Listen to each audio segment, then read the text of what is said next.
정부가 9.19 군사합의 전면 효력 정지를 선언했고요. 군사분계선과 서해 NLL 근처에서 실사격 훈련을 준비 중입니다.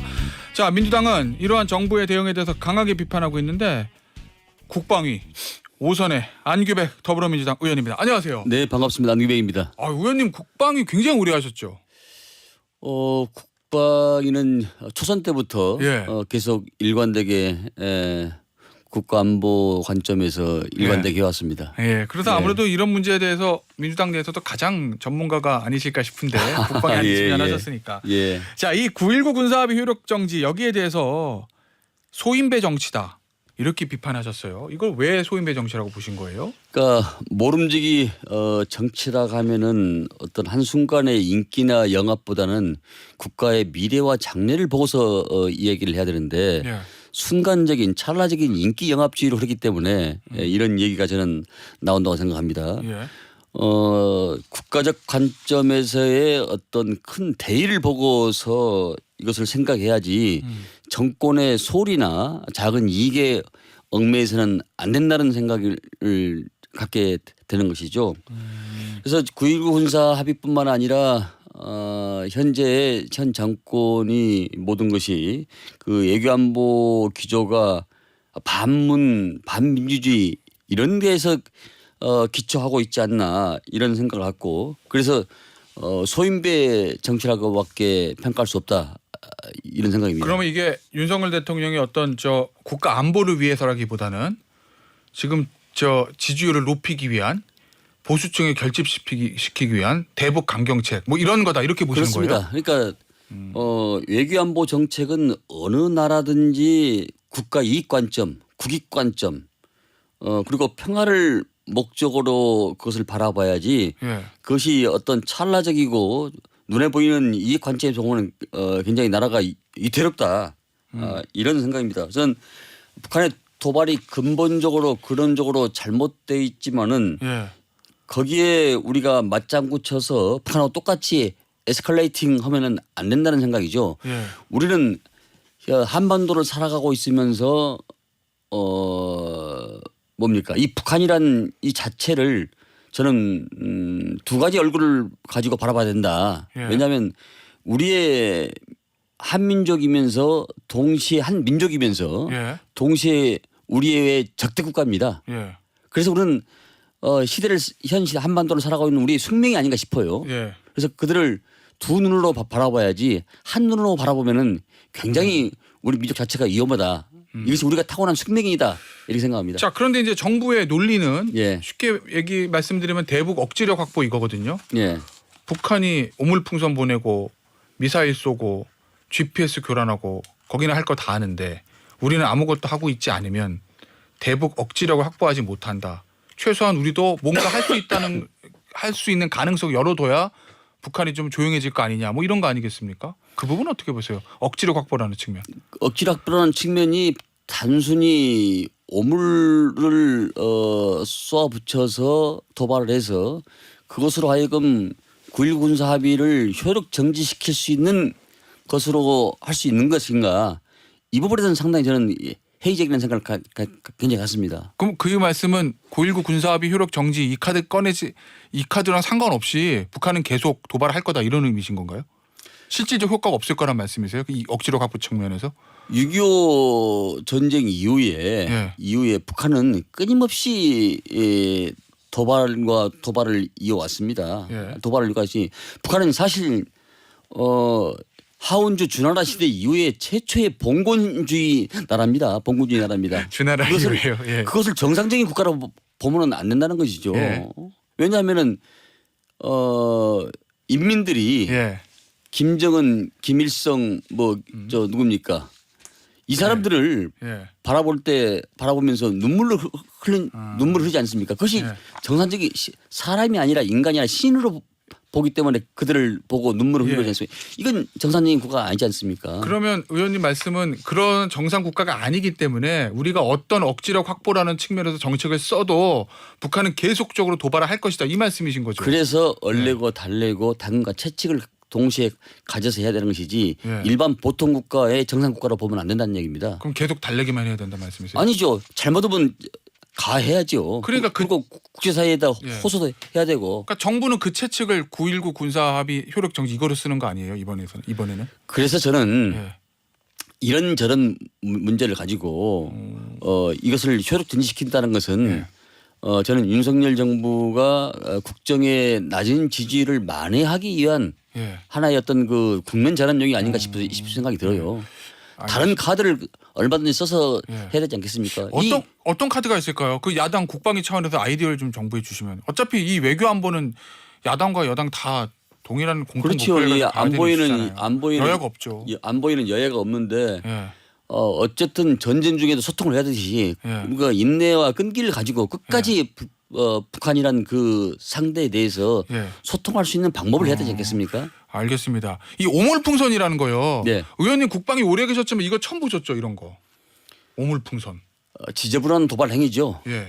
지저분한 도발 행위인데 이런 도발은 있어서는 안 예. 되는 것이죠. 근데 이거 의원님 보시기에 북한에서 그냥 뭐 쓰레기가 넘어왔으니까 그렇다고 넘어가면 돼 정도입니까? 아니면 잘못하면 굉장히 우리 안보와 치명적으로 위험해질 수도 있는 상황입니까? 오물투척과 도발이 그 자체가 중요한 것이 아니고 예. 그 내면에 깔린 여러 가지 북한의 행태를 봐야 될 것이고 예. 그리고 오물투척의 안에 들어있는 만약에 생화학무기랄지 예. 탄저균이랄지 예. 이런 것이 지금 북한에 세계적으로 가장 많이 보유하고 있는 겁니다. 그 오물풍선 보낸 부대가 생화학 부대라고 태영호 전 의원이 그렇게 얘기하더라고요. 뭐 예. 그것까지는 뭐 제가 정확히 잘 모르겠습니다만은 예. 그런 것들이 만약에 우리가 담겨져 와서 이쪽으로 우리 대한민국으로 넘어온다면 상당히 치명적이기 때문에 예. 저는 어떤 문제든지 이 문제를 우리 문제 스스로 해결할 것이 아니라 예. 이 북한 문제라는 것 자체가 예. 우리가 한반도 문제뿐만 아니라 국제사회의 예. 문제이기 때문에 어허. 한반도를 둘러싼 주변 국가의 협력과 이해를 구하고 계속 예. 설득을 해야 되죠. 그런데 지금 우리가 지금 외교적으로 좀 국방적으로 좀 고립돼 있지 않습니까? 고립돼 있어요? 예. 아니 중국과 러시아의 관계가 끊어지다 보니까 예. 우리가 호소할 때가 지금 주변국에 없지 않습니까? 그것도 또 계속 생명의 끈을 계속 이어져 가야 된다 생각합니다. 이 오물풍선이요. 우리가 대북 확성기 재개할 수도 있다라고 하니까 북한에서 잠정 중단하겠다 이랬거든요. 그러면 이 대북 확성기 아직 우리 정부에서 재개를 시작한 건 아니지만 재개할 수 있다는 가능성을 내비친 것만으로도 효과는 좀 있었잖아요. 오물풍선 중단되는데. 북한은 어떤 얘기를 분명히 했냐면요. 네. 남한에서 대북 전단을 보내기 때문에 우리도 네. 그에 대한 대응을 할 수밖에 없다. 이렇게 지금 얘기하지 않습니까? 예. 그런데 단순히 이 대북 확성기랄지 뭐 저 오물로 이게 국한된 게 아니고 그보다 더 크게 일어날 수 있는 국지 도발이랄지 이런 것들이 계속 일어나기 때문에 9.19 군사 합의가 그래서 중요한 함의를 내포한다 이런 얘기입니다. 알겠습니다. 자, 요것과 관련해서 마지막 질문인데요. 이재명 대표가 어제 한 얘기입니다. 싸워서 이기는 것은 하책, 싸울 필요가 없게 만드는 것은 상책. 요 얘기인데 그러면 민주당이 생각하고 있는 상책 이거는 어떤 정책이에요? 뭐가 있어요? 글쎄요, 어르고 달래기? 뭐 앞서는 의원님은 아닙니다. 그 말씀하셔서. 대화를 재개하고 9.19 군사 합의를 준수를 해야 된다. 예.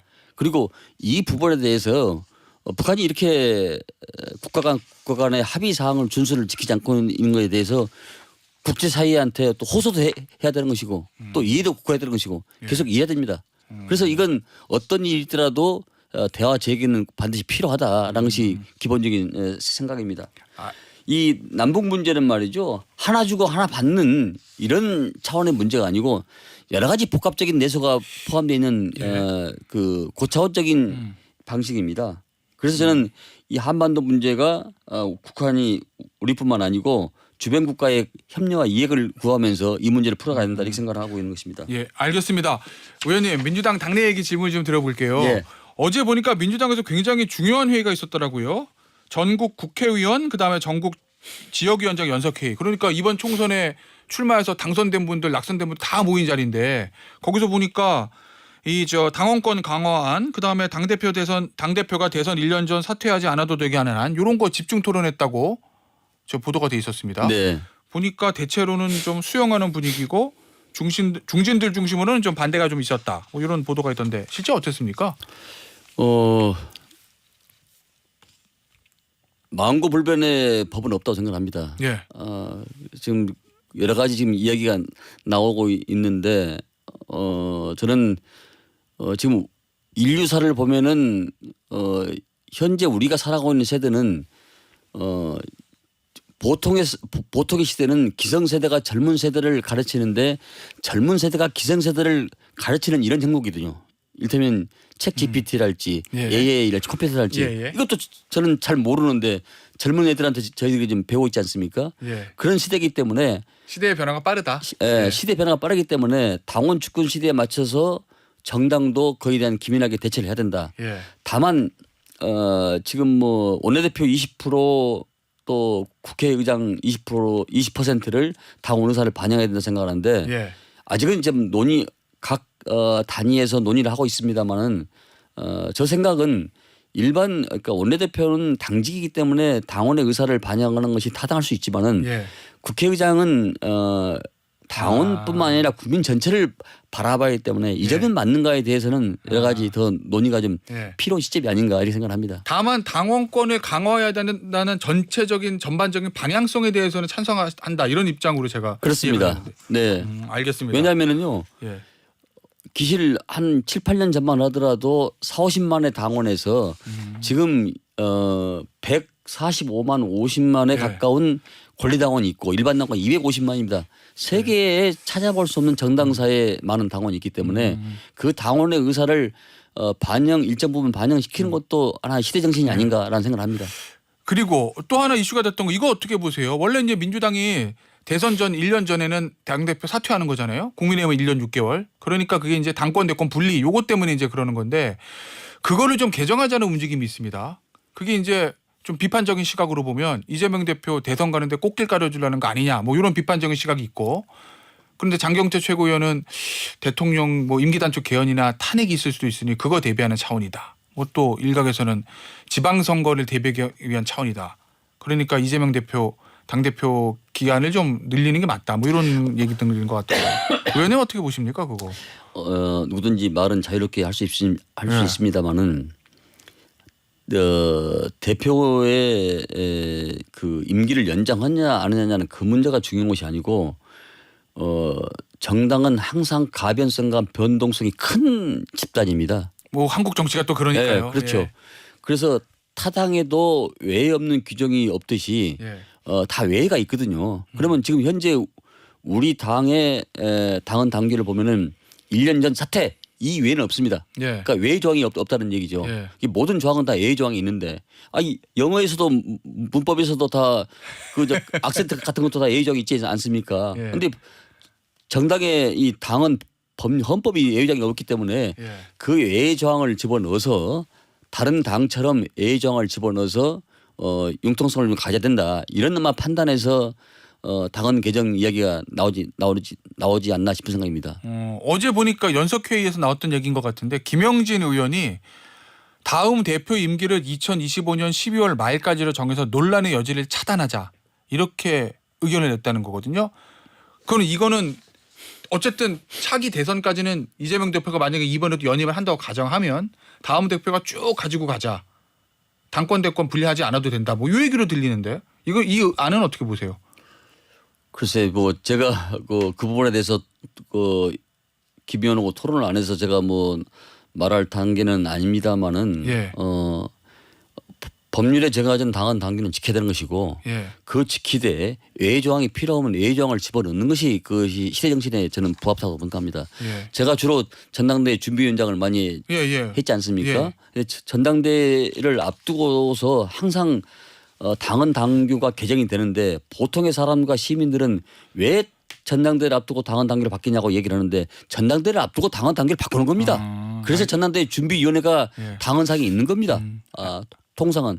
근데 그것이 이제 우리가 여당이 아닌 야당으로서의 그 압승을 했고 또 당원 규모가 어느 때보다도 더 많이 이렇게 증폭되고 있는 이런 현상이기 때문에 당원의 의사를 반영하는 것이 그 시대 정신과 흐름에 맞다. 이렇게 저는 말씀드릴 수가 있고 그 외의 저항에서는 반드시 필요하다 이렇게 생각합니다. 알겠습니다. 오늘 인터뷰는요 여기서 마무리하도록 하겠습니다. 지금까지 안규백 더불어민주당 의원이었습니다. 감사합니다. 네.